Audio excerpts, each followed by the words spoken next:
जय जिनेंद्र. दशलक्षण महापर्व. दशलक्षण वंदो सदा मनवांचित फलदाय.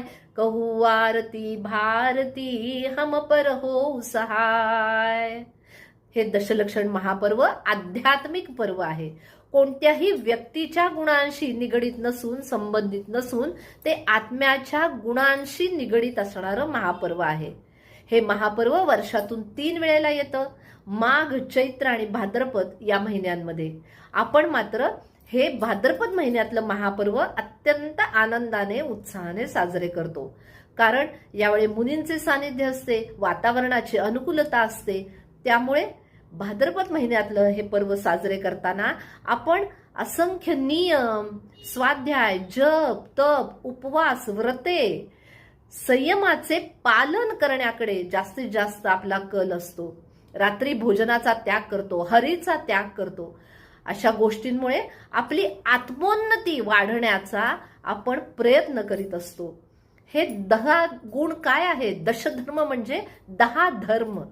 धर्म म्हणजे वस्तूचा स्वभाव. वस्तूचा स्वभाव इथला कुठली वस्तू आहे? आत्म्याचा स्वभाव, आत्म्याचे गुण. आत्म्याचे असंख्य गुण आहेत, त्यापैकी 10 गुणांची आराधना आपण करीत असतो. कोणते हे 10 गुण? उत्तम, क्षमा, मार्दव, आर्जव, शौच, सत्य, संयम, तप, त्याग, आकिंचन्य, ब्रह्मचर्य. या प्रत्येक धर्माच्या आधी आपण उत्तम हा शब्द लावतो. उत्तम म्हणजे सर्वोत्कृष्ट आणि जे माझ्या आत्म्याशी निगडित आहे, माझी आत्मोन्नती करणार आहे, असा हा धर्म. या काळामध्ये आपण जास्तीत जास्त आपल्यामध्ये रत राहण्याचा, सामायिक प्रतिक्रमण करण्याचा प्रयत्न करतो, आत्मराधना करतो आणि आपली आत्मोन्नती करीत राहतो. असे हे महापर्व आनंदाने आपण साजरे करत राहतो.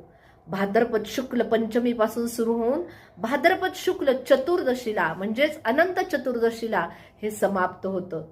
असं हे महापर्व आपण अत्यंत आनंदाने, उत्साहाने आणि व्रतांच्या पालनाने साजरे करीत राहू आणि आपल्या आत्म्याची उन्नती करीत राहू.